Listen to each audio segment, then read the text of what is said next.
हमेशा एक दूसरे के हक में दुआ करेंगे ये तय हुआ था। हमेशा एक दूसरे के हक में दुआ करेंगे ये तय हुआ था। मिले के बिछड़े मगर तुम्ही से वफा करेंगे ये तय हुआ था। जोरदार तालियां होनी चाहिए। मैं आप सबके लिए ये गजल पढ़ रही हूँ। बहुत बहुत आभार। मिले के बिछड़े मगर तुम्ही से वफा करेंगे ये तय हुआ था। हमेशा एक दूसरे के हक में दुआ करेंगे ये तय हुआ था। शेर पढ़ती हूँ। पुनीत भैया आपने मुझे हुक्म दिया था, मैं आपके आदेश का पालन कर रही हूँ। आप सबका आशीर्वाद चाहती हूँ और शेर पढ़ती हूँ कि कहीं रहो तुम कहीं रहे हम मगर मोहब्बत रहेगी कायम। कहीं रहो तुम कहीं रहे हम मगर मोहब्बत रहेगी कायम। जो ये खता है तो उम्र भर ये खता करेंगे ये तय हुआ था। बहुत बहुत नमन। कहीं रहो तुम कहीं रहे हम मगर मोहब्बत रहेगी कायम। जो ये खता है तो उम्र भर ये खता करेंगे ये तय हुआ था। हमेशा एक दूसरे के हक में दुआ करेंगे ये तय हुआ था। बहुत बहुत आभार। बहुत अच्छा सुन रहे हैं। सलाम आपको। उदासियां, शेर सुने। उदासियां हर घड़ी हूं लेकिन हयात, हयात जीवन, हयात कांटों भरी हो लेकिन उदासियां हर घड़ी हो लेकिन हयात कांटों भरी हो लेकिन खुतूत फूलों की पत्तियों पर लिखा करेंगे ये तय हुआ था। उदासियां हर घड़ी हो लेकिन हयात कांटों भरी हो लेकिन खुतूत फूलों की पत्तियों पर लिखा करेंगे ये तय हुआ था। हमेशा एक दूसरे के हक में दुआ करेंगे ये तय हुआ था। शेर देखें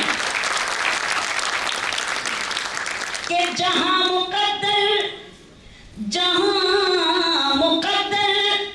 मिलाएगा अब वहां मिलेंगे ये शर्त कैसी। जहां मुकद्दर मिलाएगा अब वहां मिलेंगे ये शर्त कैसी। जहां मिले थे वहीं हमेशा मिला करेंगे ये तय हुआ था। बहुत आभार। जहां मुकद्दर मिलाएगा अब वहां मिलेंगे ये शर्त कैसी। जहां मिले थे वहीं हमेशा मिला करेंगे ये तय हुआ था। हमेशा एक दूसरे के हक में दुआ करेंगे ये तय हुआ था। एक शेर पढ़ती हूँ। आप सबका ध्यान चाहती हूँ, आप सबकी तवज्जो और आपका आशीर्वाद। के लिपट के रो लेंगे, लिपट के रो लेंगे जब मिलेंगे गम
और आप सबसे आज्ञा और आप सबका आशीर्वाद, हमेशा एक दूसरे के हक में, किसी के आंचल में, किसी के आंचल में खो गए तुम, बताओ क्यों दूर हो गए तुम, किसी के आंचल में खो गए तुम, बताओ क्यों दूर हो गए तुम, के जान देकर भी हक वफा का अदा करेंगे ये तय हुआ था, के जान देकर भी हक वफा का अदा करेंगे ये तय हुआ था, हमेशा एक दूसरे के हक में दुआ करेंगे ये तय हुआ था। बहुत बहुत बहुत बढ़िया। समीना अजीत जी ने काव्य पाठ किया और बताया आपको कि तय यही हुआ था। और हिंदुस्तान में प्यार, आज का प्यार कॉलेज के गेट में शुरू होता है। आज का प्यार कॉलेज के गेट में शुरू होता है, नदी किनारे पार्क में पलता है, कोर्ट तक चलता है, तलाक में रुकता है, इसी का खुमार है और यही 21वीं सदी का प्यार है। बड़ा मुश्किल है प्यार को जीना। प्यार को जीना जैसे मीरा ने जिया, प्यार को जीना बहुत कठिन है। और तो ज़्यादा प्यार के चक्कर में मत पड़ना। बड़े बड़े का भाग्य फूट गया, जैसे अनुष्का के चक्कर में विराट के हाथ से वर्ल्ड कप छूट गया। आइए अगले कवि को सुने। अगर फिल्मी दुनिया को गर्व है कि उनके पास अमिताभ बच्चन हैं, क्रिकेट को गर्व है कि उनके पास धोनी है, संत समाज को गर्व है कि उनके पास आसाराम है, राजनीति को गर्व है कि उनके पास दिग्विजय सिंह है, तो हमको भी गर्व है हमारे पास महेंद्र अजनबी है। एक बार ताली बजाए महेंद्र अजनबी।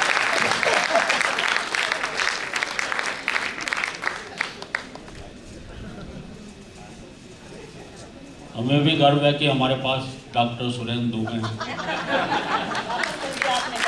वो क्या बता रहे थे, वो राम प्यारी आपके घर पे बर्तन मांजती थी।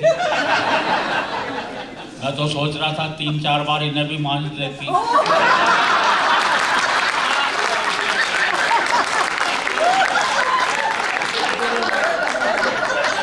इनका रंग थोड़ा बहुत निकल जाता। अच्छा, ये हो सकता मांजने के बाद ही ऐसे हुए हो।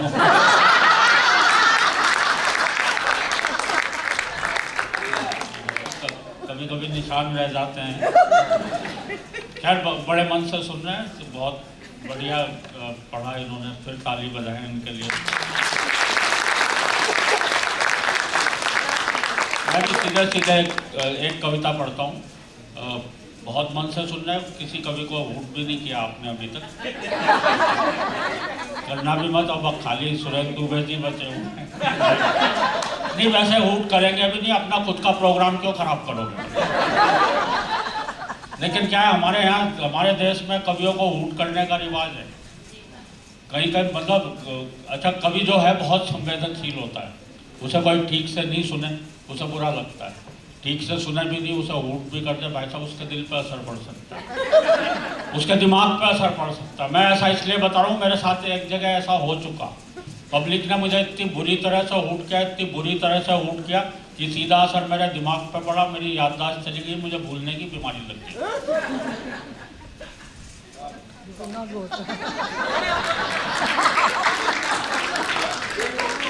अभी मैं कुछ कह रहा था आपसे।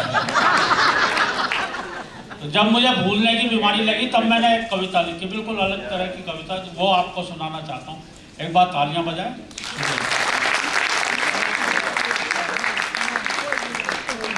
कि एक कवि सम्मेलन में श्रोताओं ने इस कदर हूट कर डाला कि हादसे से मेरी यादों का निकल गया दिवाला। तब से बिना निमंत्रण के ही हर प्रोग्राम में पहुंच जाता हूं। हालत इतनी खराब है, जहां भी लोगों की भीड़ जुटी दिखती है, कवि सम्मेलन समझकर घुस जाता हूं। आज भी यही सोच के आया हुआ हूं मैं यहाँ पे। हालत इतनी खराब है, जहाँ भी लोगों की भीड़ जुटी दिखती है कभी सम्मेलन समझकर घुस जाता हूँ, कभी तो अपने स्कूल जाकर बच्चों को कविताएं सुनाने लगता हूँ, कभी मंच से ही श्रोताओं को हिस्ट्री पढ़ाने लगता हूँ। एक बार तो गजब बड़ा कर दिया, जो श्रोता लेट आए थे मैंने उन्हें कुर्सी पर ही खड़ा कर दिया। अब मास्टर अपनी आदत थोड़ी छोड़ सकता है। जो श्रोता लेट आए थे मैंने उन्हें कुर्सी पर ही खड़ा कर दिया। अपने बिगड़े हालात का ज़्यादा बयान क्या करना है, मुझे यह भी ध्यान नहीं रह पाता कितनी देर पढ़ना है।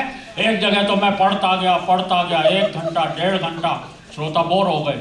मैंने बाद में सबसे माफ़ी मांगी। मैंने कहा माफ़ करना दोस्तों, आज मेरे हाथ में घड़ी नहीं थी। एक श्रोता खड़ा होकर बोला पीछे कैलेंडर लगा हुआ था, वही देख लेता। तालियां बजाओ तो मस्त बजाओ। मुझे यह भी ध्यान नहीं रह पाता कितनी देर पढ़ना है, बात हो गई है काबिले गौर की।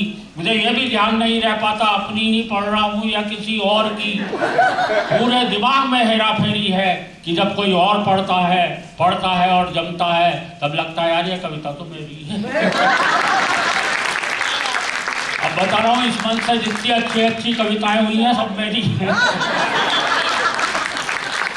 अच्छा, एक जगह मैंने जेब से कागज निकाल के पढ़ना शुरू कर दिया। 5 किलो आटा, आधा किलो नमक टाटा, 6 लाइफ बॉय, 250 ग्राम चाय। एक श्रोता खड़ा हो गया करके हाय, बोले हद हो गई है डिसिप्लिन के अनुशासन की, कविता सुना रहे हो या लिस्ट अपने घर के राशन की। और अगली पंक्ति पर आप सभी की तालियां चाहता हूँ। दूसरा श्रोता बोला इसे ही सुनाए जाओ। वाह वाह, इरशाद इरशाद। घर पर और क्या क्या ले जाना हम सब भी कर लेंगे यार।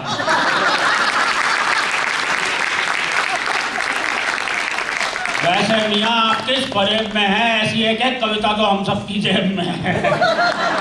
अच्छा, घर वाले भी मुझसे कुछ नहीं कहते हैं क्योंकि मैंने एक दिन अपनी पत्नी से पूछ लिया था ये घर में महेंद्र अजनबी कौन है जिसके रोज रोज फोन आते रहते हैं। गाड़ी बनाने के बाद एक बार तो और भी गजब कर दिया जब मैंने अपनी पत्नी से पूछा ये आईने में आदमी कौन था जिसकी मैं इतनी बढ़िया सेव कर गया। रात को सोते समय और भी लफड़े में रहता हूँ। मेरा कुत्ता तो आराम से बिस्तर पर सोता है, मैं पलंग के नीचे कुकू करता रहता हूँ। कुछ समझ नहीं पाता हूँ। पत्नी पुचकारते हुए उसे बुलाती है, 2 मिलाते हुए मैं पहुंच जाता हूँ। फुर्ती का ऐसा प्रमाण देता हूँ, वो रोटी उसे डालती है, पहले मैं लपक लेता हूँ। सवाल खड़े हो गए हैं रोज अनबुझे, मुझे यही पता नहीं लग पा रहा है भूलने की बीमारी मेरे कुत्ते को लगी है या मुझे। और दोस्तों, भूलने का आलम यह है, तेल हाथ में लिया सर पे मलना भूल गए, कुर्सी पर बैठे तो उठना भूल गए, चौराहे पर खड़े हुए तो चलना भूल गए। और भूलने पर बहुत नई बात कहने जा रहा हूँ, आप सभी की तालियां चाहता हूँ। चौराहे पर खड़े हुए चलना भूल गए। और दोस्तों, गंजे भी इसलिए हो गए क्योंकि मेरे सर के बाल उगना भूल गए।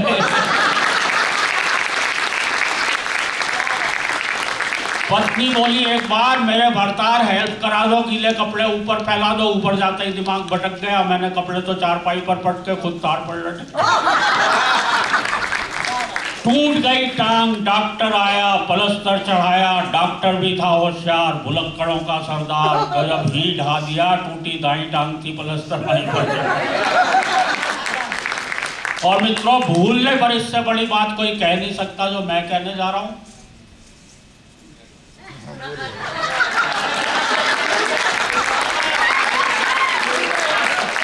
मैं क्या कहने जा रहा था ये तो भूल गए। लेकिन दोस्तों, मेरे भूलने पर ज्यादा मत जाइए, कविता समाप्त हो गई है। तालियां।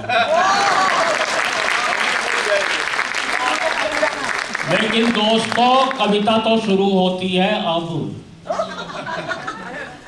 मैं ही नहीं, ये सारे कवि, आप और हम सब न जाने किन ख्यालों में झूले हुए हैं। हम सभी कुछ न कुछ भूले हुए हम सब न जाने किन ख्यालों में झूले हुए हैं। हम सभी कुछ न कुछ भूले हुए हैं। हम भूल गए हैं आपस का प्यार, हम भूल गए हैं मेहमान का सत्कार, आए दिन टूटने वाले घर बार, हम भूल गए हैं संयुक्त परिवार। और बता रहा हूँ आपको घर घर का संताप, पत्नी आते ही लोग भूल जाते हैं माँ बाप, लोग भूल जाते हैं किसी का एहसान, लोग भूल जाते हैं अपना दिनो ईमान, लोग भूल जाते हैं बीमार माँ की दवा, हम सब भूल चुके गाँव की ताजा हवा, और हाय रे टीवी की ऐसी रवानी, बच्चे सब भूल चले दादी नानी की।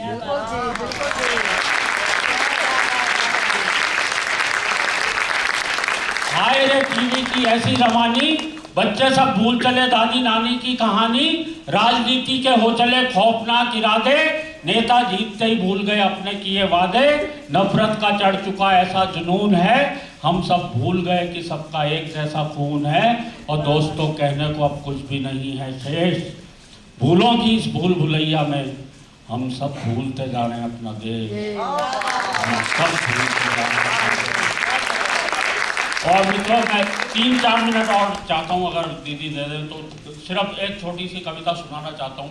और यहाँ बे एरिया में आया हूँ मैं, और मैं श्रद्धा सुमन अर्पित करता हूँ यहाँ पर महेंद्र लोहमोर को। मुझे ध्यान है पिछली बार हम आए थे तो उन्होंने कितना हमारा साथ दिया था, आप सभी लोग उनको बहुत प्यार करते थे। मैं एक कविता विशेष, आज मातृत्व दिवस है इसलिए भी ये कविता पढ़ना चाहता हूँ। मैंने इस पूरे टूर में कहीं नहीं पढ़ी है, लेकिन ये कविता इसलिए भी पढ़ना चाहता हूँ, मातृत्व दिवस है, इस दिवस पर इससे अच्छा मेरे पास कुछ नहीं है। दिल्ली से आपके बीच में हूँ इसलिए भी इस कविता को पढ़ना चाहता हूँ। दिल्ली में आज से 6 साल पहले, 7 साल पहले एक कांड हुआ था, दामिनी वाला कांड, जिसने हमारी दिल्ली नगरी को पूरी दुनिया में बदनाम कर दिया। जब ये घटना हुई थी, उससे बिल्कुल सच्ची घटना आपको बता रहा हूँ, उससे 3 दिन बाद मेरा दिल्ली से बाहर कहीं कार्यक्रम था। कार्यक्रम के बाद कुछ लोग मेरे से मिलने आए, मुझसे बोले महेंद्र जी आप कहाँ रहते हैं? मैंने कहा भैया मैं दिल्ली में रहता हूँ। तो उसने मुझ पर व्यंग करते हुए कहा अच्छा वही दिल्ली जहाँ पर गैंगरेप होते हैं। उसके एक वाक्य से दोस्तों में भीतर तक हिल गया। तब मैंने एक कविता लिखी, वो कविता आपके सामने पढ़ना चाहता हूँ। इसलिए भी पढ़ना, मुझे एक किस्सा ध्यान आ रहा है। रात का समय था, 10:30 बज रहे थे। एक कुतिया एक गली से जा रही थी। ये पंक्तियां भी किसी कविता से कम नहीं है। रात का समय था, 10:30 बज रहे थे। एक कुतिया एक गली से जा रही थी। कोने में 3 कुत्ते खड़े हुए थे। कुतिया थोड़ा घबराई। उन कुत्तों में से एक कुत्ता बोला बहन जी आराम से निकल जाओ, हम कुत्ते हैं, आदमी नहीं।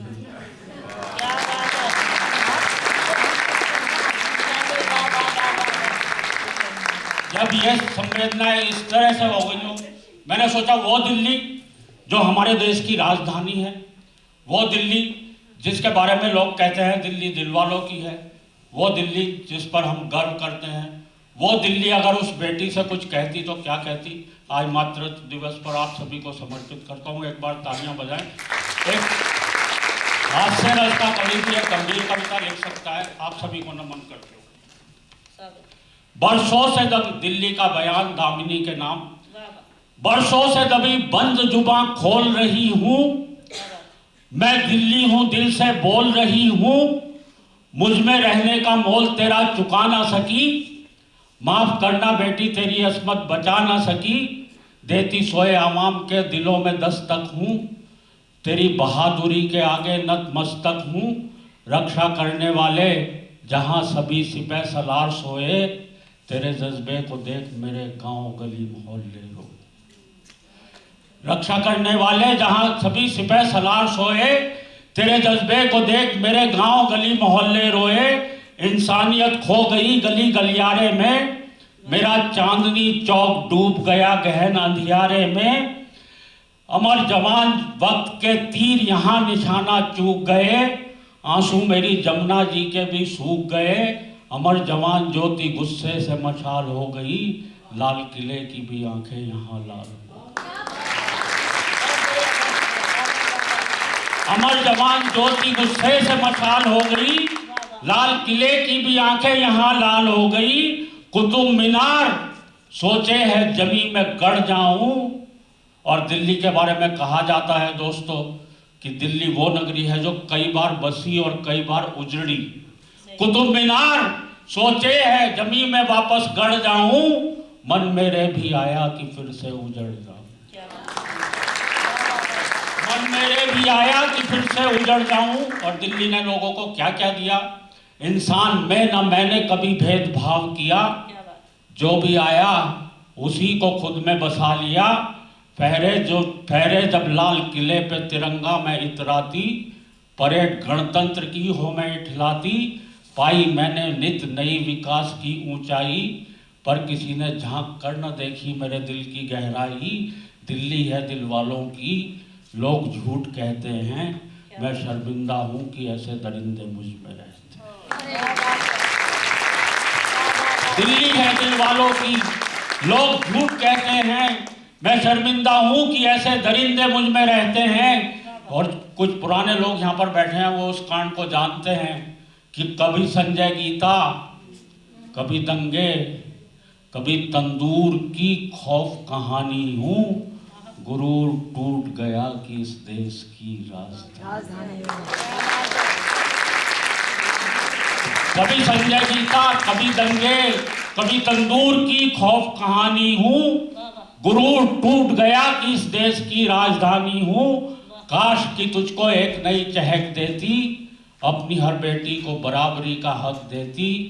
अगले जन्म में बिटिया होने की सोच कभी मन में मत लाना, चाहती हूँ दामिनी अब कभी मेरे दामन में मत आना, चाहती हूँ। और लीजिए बुलाता हूँ मैं भाई डॉक्टर सुरेंद्र दुबे को, जोरदार तालियां बजाएं डॉक्टर सुरेंद्र। बहुत बढ़िया महेंद्र ने काव्य पाठ किया, दिल्ली की व्यथा कथा सुनाई। और हम उसे पौराणिक संदर्भ में ये कह सकते हैं कि जब भीष्म पितामह बैठे थे और द्रौपदी का चीरहरण हो रहा था, वो हस्तिनापुर से बंधे हुए थे। उनका कहना था कि मेरी निष्ठा हस्तिनापुर से है। वो दुर्योधन के प्रति उत्तरदायी थे। अगर चीरहरण के समय अगर भीष्म पितामह आवाज़ उठा लेते तो महाभारत का युद्ध नहीं होता।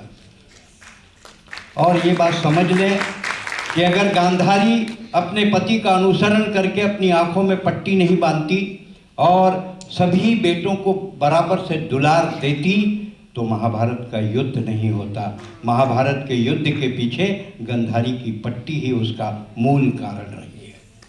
हमारे देश में ऐसा होता रहा है, औरत हमेशा अपनी अस्मिता के लिए लड़ती रही। आज माँ की पूजा का दिन है, मातृत्व दिन है, क्योंकि माँ हमें बोलना सिखाती है, माँ हमें चलना सिखाती है, हमारा मजाक नहीं उड़ाती है। अगर माँ हो जाएगी मौन तो बोलेगा कौन।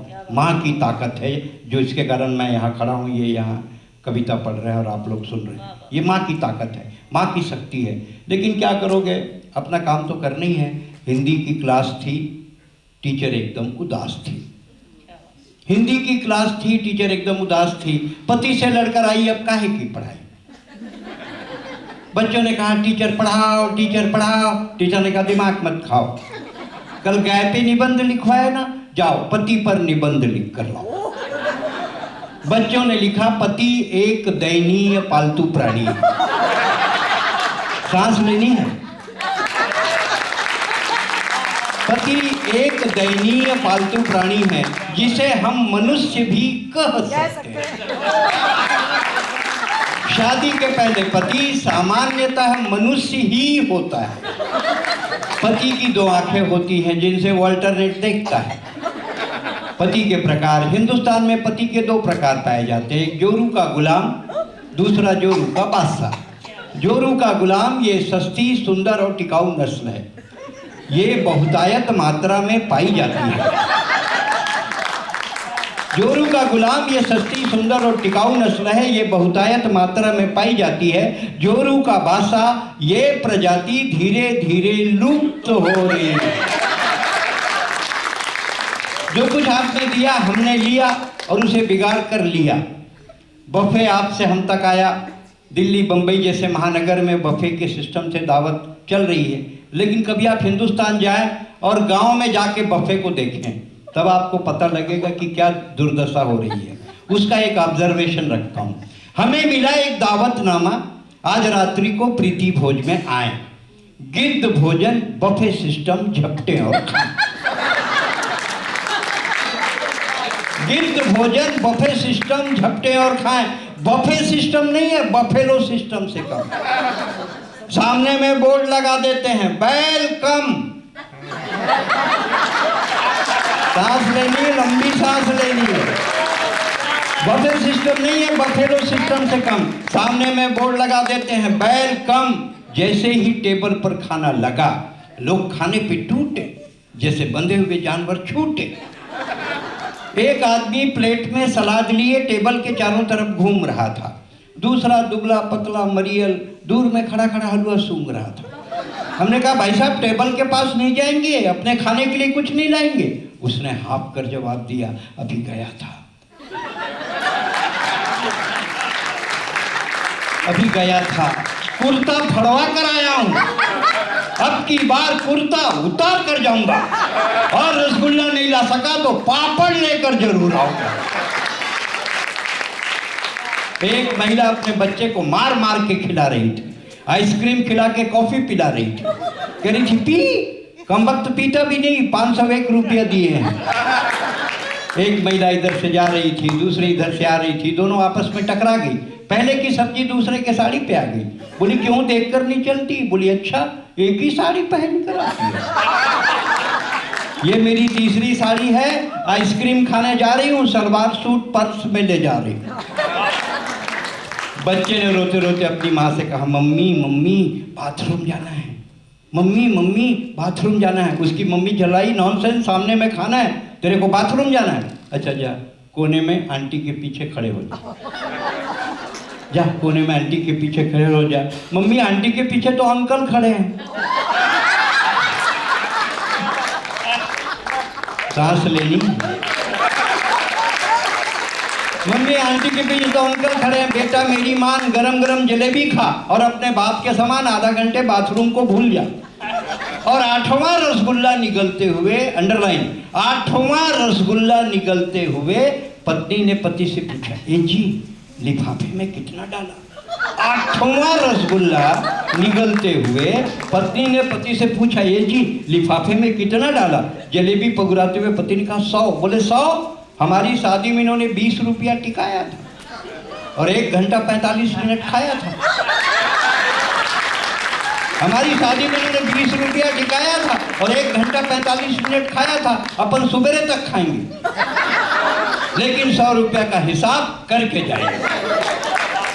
दरअसल ये बफे है पाश्चात्य सभ्यता का अनुकरण, कि आदमी आए, थोड़ा खाए, ज़्यादा बतियाए, मुस्कुरा कर चला जाए। पर हमारा देश, वहाँ आदमी खड़ा खड़ा इतना खाता है, खड़ा नहीं रह पाता है।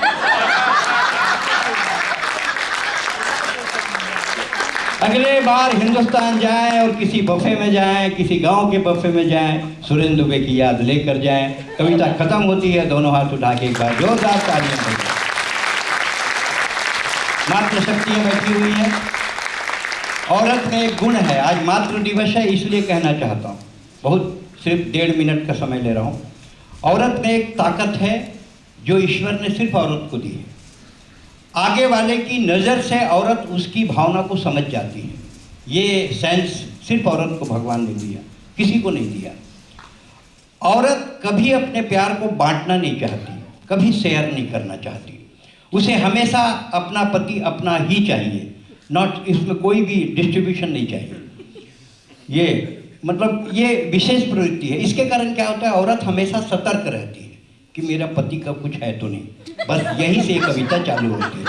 हर पत्नी के दिमाग में शक का कीड़ा पल रहा है, जरूर उसके पति का चक्कर किसी न किसी लड़की से चल रहा है। हर पत्नी के दिमाग में शक का कीड़ा पल रहा है, जरूर उसके पति का चक्कर किसी न किसी लड़की से चल रहा है। बन ठन कर जाते हैं, गुनगुनाते हुए आते हैं, वरना महंगाई के ज़माने में हंसना तो दूर, आप मुस्कुरा कर बतलाइए, पसीना छूट जाएगा। 50 रुपए का घड़ा है जो आधा घंटे बाद फूट जाएगा। क्यों जी, सुनते हो? आप शादीशुदा, लाचार, बेसहारे, मुसीबत के मारे इतने हंसमुख कैसे दिखते हो? क्यों जी आप शादीशुदा, लाचार, बेसहारे, मुसीबत के मारे इतने हंसमुख कैसे दिखते हो? मेरे लिए तो कभी कुछ नहीं लिखा, उसके लिए गजल लिखते हो। धोखे में मत रहना, मैं बचपन से जानती हूँ, आपके सारे हथकंडे पहचानती हूँ। सुनते हो वो कौन है जिसके साथ आजकल गुलछर्रे उड़ा रहे हैं और मेरे को अंगूठा दिखा रहे हैं? पति ने लो पीठ पर कहा, भाग्यवान वो गरीब बेसहारा लाचार है, अगर मेरी थोड़ी सी सहायता से उसकी जिंदगी सुधर जाती है तो तुम्हारे सिंदूर में आँच क्यों आती है? खबरदार, ऊंची आवाज में बोल रहे हो, खबरदार, ऊंची आवाज में बोल रहे हो। ईस्ट इंडिया कंपनी के लिए इंडिया गेट खोल रहे हो। कल से सीधे ऑफिस जाया करो, 2.5 घंटा पहले आया करो। शर्मा जी 4 घंटा पहले आते हैं, ओवर टाइम का रोकड़ा भी लाते हैं। क्यों जी, सुनते हो? पड़ोसन कह रही थी कल तुम उसी लड़की के साथ घूम रहे थे, लंच किया नहीं और ब्रेकफास्ट करके झूम रहे थे। अरे शर्म करो, 3 बच्चों के मौलिक बाप हो। अरे शर्म करो, 3 बच्चों के मौलिक बाप हो, मेरे खानदान की नाक हो। अगर ये नाक कटवाऊंगी तो मायके की नथनी कौन से नाक पे लटकाऊंगी? पिंटू शर्ट के लिए रो रहा है, नन्ही चप्पल की रट लगाई है और तुमने मजनू बनने के लिए नई पैंट सिलवाई है। चेहरा नोच लूंगी चुड़ैल का। हाय भगवान, पर न रो सकती हूँ न गा सकती हूँ, आक्रमण हो चुका है, मायके भी तो नहीं जा सकती हूँ। सांस लेनी, आक्रमण हो चुका है, मायके भी तो नहीं जा सकती हूँ। सुनते हो? कल बाजार से स्टूल लाना, मैं पंखे से लटक जाऊंगी। पर कल से तो बच्चों की परीक्षा शुरू हो रही है, उनको पढ़ाना भी जरूरी है। हाय भगवान, मर भी नहीं सकती, कैसी मजबूरी है। हाय भगवान, मर भी नहीं सकती, कैसी मजबूरी है। क्यों जी, पहले तो आप ऐसे नहीं थे, फिर ये क्या हो रहा है? कहीं आपका ब्लड प्रेशर लो तो नहीं हो रहा है? मैं मंदिर जाऊंगी, मनौती मांगूंगी, मजार जाऊंगी, चादर चढ़ाऊंगी और एक ताबीज भी सक्सेना जी से मांग कर लाऊंगी। उन्होंने जब से ताबीज बांधा उनकी आंखें कमजोर हो गई। उन्होंने जब से ताबीज बांधा उनकी आंखें कमजोर हो गई। आजकल चश्मा लगाते हैं, लड़की है लड़का बड़ी मुश्किल से पहचान पाते हैं। पर तुम चश्मा लगाओ तब, अरे तुम झाड़ू नहीं लगा सकते तो चश्मा क्या लगाओगे? ठीक है, तुम अपने मन की करो। मैं पिताजी को चिट्ठी लिख रही हूँ, उनको तो मैं 12 साल से दुबली दिख रही हूँ। रो मत पिंटू बेटे, तेरे पापा ऑफिस जा रहे हैं, तेरे लिए एक और मम्मी ला रहे हैं, फिर अपना घर एकदम भर जाएगा। क्यों जी, पड़ोसन कह रही थी कि सरकारी कर्मचारी अधिकारी 2 पत्नी नहीं रख सकते। फिर तुम खेल काहे खेल रहे हो? खाली पेट दंड बैठक पेल रहे हो? अरे कभी आईना देखा है? तुम्हारी उम्र ढल रही है, पानी डालो, सब्जी जल रही है।